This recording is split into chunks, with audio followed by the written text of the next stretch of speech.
Thank you very much for having us here today. I felt Absolutely. guilty about disrupting your precious day of solitude, or Well, we have a few more, so do you? yes. Yeah. But you're in from New York and en route in terms of engagements, en route for Berlin. Berlin, Menonlesko, Uh-huh. and Tosca. Uh-huh. Yes. Yeah. Exhausted, really. Uh-huh. Just sang 5 Anna Bolenas Mm-hmm. at the Metropolitan Opera Yes. and sang a gala Friday night, Mm-hmm. Thursday night at the Armory, their annual benefit gala. And it was a lot of fun. And the immediate context for this is because you're coming back here in early December Yes. December 4th, I'm giving a recital at with Kerner. at Kerner Hall with my pianist Anthony Manoli. Uh-huh. Yeah. Now that's a relationship that goes back a long 20 time. years? I know. I call him my first husband. Uh-huh. Interesting in this context because you're just taking on this marathon at the Met of the three Yeah. the three queens. The 3 Donizetti Queens, yeah. And it was Tony Manoli who put you on the path of going beyond Verdi to I know. He was the one Donizetti, who heard wasn't it. he? He heard it in my voice. Mm-hmm. I had no idea this was a whole new world that opened up to me. Mm-hmm. I wasn't all that familiar with the bel canto repertoire. Mm-hmm. And we started with Lucrezia Borgia, actually. Oh, That was really? my first foray into the bel canto. Mm-hmm. And then the Met approached me with the 3 Queens, and I said, I'm not so familiar with those. Let me go home and look at them first. And I knew Anna Bolena, Right. but Maria Stuarda for sure no. Deborah really no, because it's just never performed these days. Mm-hmm. And it's really sad. Mm-hmm. So we took some time and kind of sang through them and looked through them, and I said, yes, absolutely. Want to embrace it and take the challenge. So what was he hearing that you weren't yet? You know, my voice is a very unique voice, Mm-hmm. and not, saying that egotistically, but No, it's different. It is. It's got a unique thumbprint to it. Yes. Completely. And Absolutely. it's hard to really, I say voices fit into boxes, Mm-hmm. and mine really doesn't fit into a conventional box. Mm-hmm. I would say that it's a large instrument, Mm-hmm. but it's not thick. No, It's not like a Deborah Voigt, who has a very thick voice, a dramatic voice, but it's loud. And it confuses people sometimes because they think, wow, it's so loud that you should sing Turandot and all the dramatic soprano roles. Mm-hmm. But it's not. I have that agility. Yeah. And I think it really fits more into that category of soprano d'agilità, Mm-hmm. like Maria Callas in many ways. Mm-hmm. And it took a long time to really find that niche for me. Mm-hmm. So I started out with more of the big full Verdi, and then we found this flexibility. And that might have come actually after I had my vocal surgery. Right. That In was what, 2000. 2006? 2003, 2003. yeah. Uh-huh. And I think that's where it all came from, because then I was starting more with a clean slate. Yeah. And I didn't have this impediment that was constantly blocking my voice. Mm-hmm. And we found this agility in the voice and Yeah. thought, wow, Use it. I think we can do that. Yeah. Today it doesn't sound like I could do that. I'm so tired, but Well, Beverly Sills said it took 5 years of her life doing the 3 Queens, of her musical life. But I don't sense that as I think she came at it first off at a different point in her life, I think. mm-hmm. Secondly, our voices are quite Very different. different. I would call her, she was probably just a coloratura soprano. Mm-hmm. And I think I have a little more weight in my voice, Mm-hmm. so that the Anna Bolena, which is probably the heaviest of the 3, really doesn't weigh me down, Right. the dramatic demands of that role. Mm-hmm. Whereas I think that probably weighed her down a lot. Yeah. I'm sure the Roberto Devereux for her was, It was easy. a snap. Right. Yeah. Which for me is going to be probably the most challenging. Well, we heard you here in that Yes. It was last season, wasn't it? Or was it the season before? Last season. It was Last last season. season. Yeah, about a year and a half ago. That's yeah. right. Is it the same production or is it a very different production? It's going to be a new production Oh, yeah. by Sir David McVicker again. Yeah. That will be the last of the three. They have done the Anna Bolena. That was done for Anna Netrebko 4 years ago. I've just done the first run of it. 2 more performances in January that I do. Then we go on to the Maria Stuarda, which was done for Joyce DiDonato. Right. Probably about 2 years ago. Mm-hmm. And then mine will be the last new one. And that will complete the whole cycle. Yeah. I know. And one day at a time. Just think one day at a time. And in terms of not thinking one day after time at a time after Donizetti? Vacation. Yeah. No. I'm just wondering if there's some other revelation down the road in terms of your own, what you're not telling anyone yet. Well, we do have some new roles coming up. Do you? Honestly, I'm very happy singing what I'm singing now. Mm-hmm. And as long as I can keep singing this, I think that the bel canto keeps the voice young, fresh, flexible, all of that. Mozart didn't work for me as medicine for the voice. It just didn't. So this is my medicine for the voice, the bel canto, the early Verdi. Mm-hmm. Maybe a few later Verdi works will be coming in. Mm-hmm. Some bigger, more spinto roles. Maybe some Russian repertoire will be coming in. And maybe some German repertoire. Is that a finally, or is it? I notice you've got some Strauss art song in this recital that you're doing. Baby steps. Is that a clue or a baby step? It probably will be a bit of Strauss, and it might be some Korngold in the mix in the operatic repertoire, and the Russian might be some Tchaikovsky. So, yeah, baby steps. Yeah. You know, I think I don't want to get too dramatic too soon if I don't have to, because I think once you go down that path, there's no turning back. Right. So I think the voice, more than anything, will tell us when it's ready to do that. And I think it's starting to say, why not? I did the 4 last songs last year here with the Toronto Symphony, and that was a lot of fun. So... Baby steps. Baby steps. Absolutely. 2010 was really the first time we heard you here in recital. No, not true. You showed up in 2007 for Luna. Right, the Illuminato Festival. The Illuminato Festival, and then I heard you very memorably in the lobby at Classical 96 when they launched.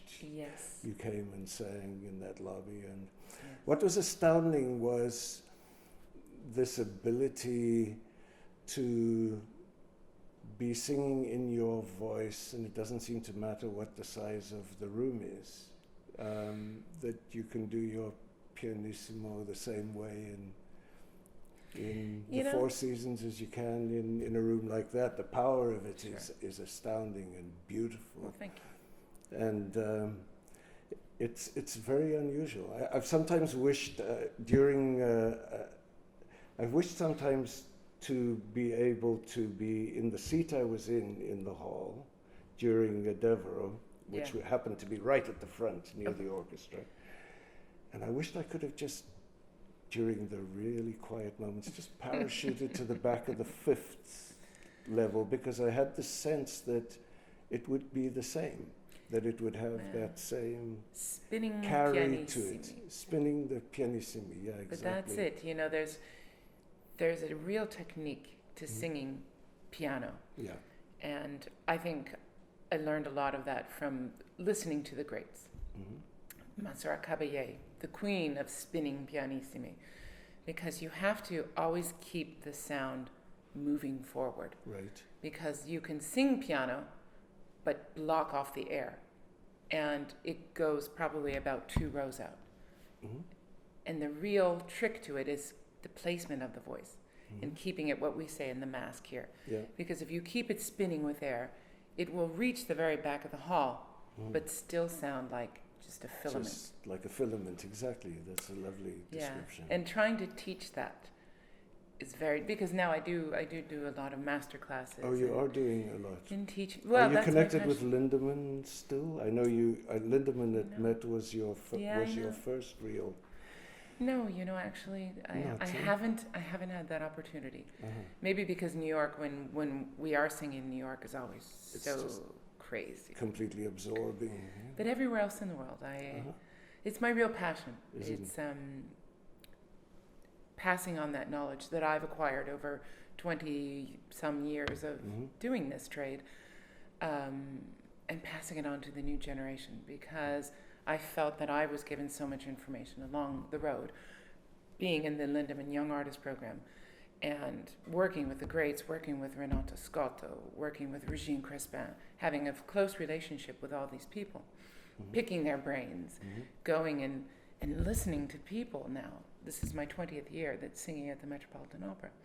Hearing these people and passing that on. And I think it's my duty and my job to help young kids, because if I don't, what's going to happen to opera? So everywhere I go in the world, I teach master classes, usually for free. And I think that'll be my passion once I decide to retire from this crazy world. Just to keep passing it along. I'm actually giving one on December 1st at U of T. Oh, what will that be? What's the topic or the focus? Just be there, listen. Be there, listening. And I think it will be open to the public. So great. More information coming shortly. All right. Yeah. So we'll get that in our November magazine. Perfect. Because that's important to us as well. Is that side of it. Talking a bit about the recital specifically that you've got coming up, which I notice is a combination of the arias and of art song. And aria in recital is an odd one for me as an audience member. It feels like figure skating, where all they show you is the triple axels, the aria without the recitative and without the build. And the context is a difficult thing it must be a difficult thing to pull yourself so fully into the moment, or does it make it easier having all the context already? I think nowadays, the whole context of recital has changed. Yeah. I think the audience wants to see kind of a snapshot of who you are. Okay. And my last Kerner Hall recital was just that, a snapshot. I talked to the audience. I think that's what they want. They want to know who I am, not only as a singer, but as a person. Okay. And I am an opera singer. I don't call myself a recitalist. So this kind of displays who I am musically. I try to give a snapshot of where I've come from. So Rusalka is there. Exactly. Yeah. And La Mamma Morta is where I'm going. Okay. And I do have a Chenier scheduled in the future. So to show people kind of, this is what I do vocally. Right. But also the language of a recital is definitely art song. And I don't want to dismiss that whole thing. But I think nowadays people also want the barn burners. You know, they want to be thrilled. Absolutely. They want to hear that. And so I want to give them both, a little bit of both. But definitely more art song than aria. But, to kind of end it with a bit of a wow. Yeah. So how does Vivaldi creep into that mix in terms of the portrait? Because that's an aspect of repertoire that you've... It's a aria art song that I really love. Okay. And I've always wanted to sing it. Okay. And everything on this recital is music that I love. Because Renato Scotto told me, if you don't love it, then don't do it. They'll know it. Yeah, Don't do it. Right. So everything on this, I love. And it relates to me in one way or another. And when they come to the recital, they'll see how it all relates to me. Back to COC for a second. Yes. What is it that you can't tell me till January? What I'm doing next year. Next year. Yes. Even that's and the year after news. that. Oh. And the year after that. And the year after Oh. that, I will be coming back every year now. Oh, that is really exciting. That's Yes. good news. Alexander Neef and I had Yeah. a meeting, and we decided that this is my home. Yeah. This is where I live and I love, and I want to sing here every year. Hmm. And that's a conscious decision that we made. So it was a good place for me to try out new repertoire as well. Uh-huh. Interesting. Well, that was true of Mhm. your Aida, and it was also Yes. true of the Devereux. Yes. So Yeah. it's a good town for that. I think so, and not just a good town, but an amazing opera house. Yes. The hall is spectacular. The acoustics are great. Mhm. Everybody, top to bottom, is wonderful. The Mm. orchestra, the productions that they get. I'm really, really happy to be singing here. And Toronto has audiences that listen, so there's actually a quality of attention in the room that is Yes. actually quite precious. And they appreciate it, and they know the Mm. difference between good and bad. And Mm. I really love that. So that's very interesting. I won't try and tease that out any further. But It that's, will not be a new role to me, put Okay. it that way. Okay. So, but it will be a new production to Toronto. Okay. The very next one. Yes. I think a lot of people actually know, and I think in the press that it has been said. Has it? Yes, because it is a co-production with a few other opera houses Okay. that I've already done the Okay. production of. Okay. I think that'll Interesting give to it hear. enough. Live at the Met. Interesting topic for me. Yeah. When you, at about the same time as you did your first recital here with Dmitri Rostovsky, the Mhm. Verdi arias, but with an Onegin duet at the end. Yes. At that time, or close to that time, you were also in Stifelio with. Jose Cura. Oh, okay. Yeah, he was the tenor.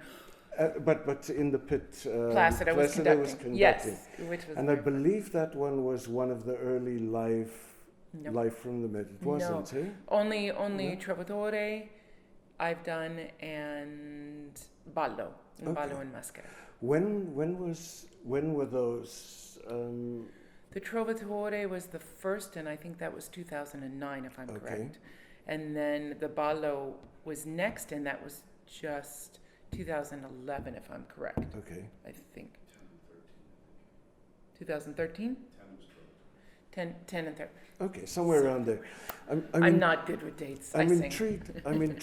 I'm intrigued by the whole change as a member of the audience because I do go to see those. It's like sneaking out to the supermarket, even though I go to I live in Kensington, but I sneak out to the supermarket sometimes. Right? Yeah. So I go to the live from that. I've been intrigued at watching and wondering as a performer, as the filmic aspect of it becomes evidently more important to them, and the degree of we are not just filming something live, but we are managing what we film. Does that impact as a performer on you as the artist in terms of a greater consciousness of the micro emotion and gesture, which if you're just playing to the Met, nobody's going to see past the second row anyway, but a heightened consciousness of having to be also a film actor? Sure. It's very interesting. This is the 10th anniversary of the Met in the cinemas. And when I first did the Trovatore, I really had a moral and conscious decision that I had to make. Do I play this for the 4,200 people that are buying full price tickets in the Metropolitan Opera? Or do I alter what I do for the millions of people that will be seeing this, and then the DVD, which came out for both of them? Do I alter what I do for that, knowing that those 4,200 people who have actually made the journey into the Metropolitan Opera that day have paid full price for it? And I decided that I am first and foremost an opera singer. That's what I trained as. I did also train as a theater major at UCLA, so I do have that background. But I said, I have to be true to who I am as an opera singer, as a performer. So I want all those millions of people out there to actually see what it looks like up close and personal when I'm doing what I do. Right. I do not alter anything that I do. I do exactly what I do because I think it's only fair to the audience to see what it actually looks like with all those funny faces that we make. Yeah. And I'm not going to call it stock acting, but opera acting, Yeah, as opposed to film acting. Extra 15%. Yeah. Absolutely. Yeah. And that was my decision, Mm-hmm. and I still stick to it now Mm-hmm. because that is who I am. That's me, Sondra Radvanovsky, on stage doing exactly what I do Mm-hmm. for every other performance. Mm-hmm. So, Now, on the other hand, you have a level of emotional engagement with your characters that means that you're doing things that the opera audience might not have seen that are still yeah, absolutely true to the character. bingo. Yeah. So I try to, every performance that I do try to live through the character and find even those nuances, even if it doesn't go past, Yeah. the first 10 rows, but people do have opera glasses too. This is true. So, there is that. Yeah. And it just helps me Mm-hmm. find the character musically as well to act it and portray the character the best that I can. Mm-hmm. So, yes, there are a lot of nuances that just for every performance that I do, a lot of people in the theater won't see it, but I know that I'm doing it and it helps me give a complete characterization. Mm-hmm. On a Bolena, that I just did, there's a lot of hand wringing and, small little minuscule movements that I make, Mm-hmm. but it helps me make the whole. It's part of your articulation of the Absolutely, whole. Mhm. absolutely. First opera I ever saw live was Norma, probably in 1965 or 6, in the days where the Norma probably moved as much as the rocks on the stage for the whole show. Right. Or other than that, Yeah, they left, right. pivoted between scenes a little bit left Left right, arm, up, right arm, down, yeah. left arm, right arm. Breast clutching, yes. But as an athlete, Yes. it's a totally different world now, isn't it? Absolutely. So how do you stay in shape? Well, downstairs, Mm-hmm. my husband made this lovely gym for me last year. And it is very important because you are right. We are athletes. What we do is very athletic. Granted, our muscles, are right here, and they're two little ones. But the rest of our body, my body is my instrument. I don't have a violin or a cello or a piano to play. I have two small little muscles right here that engage to the rest of my body, to my support system, to all of that. So I do almost every day. I try to do 30 minutes of cardio just to keep the body, the breathing apparatus engaged, because it is so very important to keep the diaphragm and the stomach muscles and all of that moving and flexible and in shape. And also, if you're carrying around 10 or 20 extra pounds of weight, you automatically feel it on stage because that's more effort that you have to. There's an ideal weight for me, and I know what that is, and when I'm not at it, it feels more labored. Or if I get too thin, I know that I have to get a little bit more weight on me just to keep that cushion around my diaphragm that I can breathe into. So it's very important. Also what you eat, what you drink, how much you sleep, talking too much, as you can hear. I've been talking and singing a lot this last week. It takes a toll on you, and you have to really be very regimented in what we do. And some days, you live like a nun and you don't go out and see your friends because, well, it's our job. Yeah. Absolutely. But I signed up for it, Yeah. And all of this, doing interviews nowadays is all part of it. It's part of it. Hosting, I'm going to be hosting the Live from the Met, the Oh, yeah. Menon Lescaut, which I love to do. Right. It's really a lot of fun Yeah. for me, and get to put another hat on, and Yep.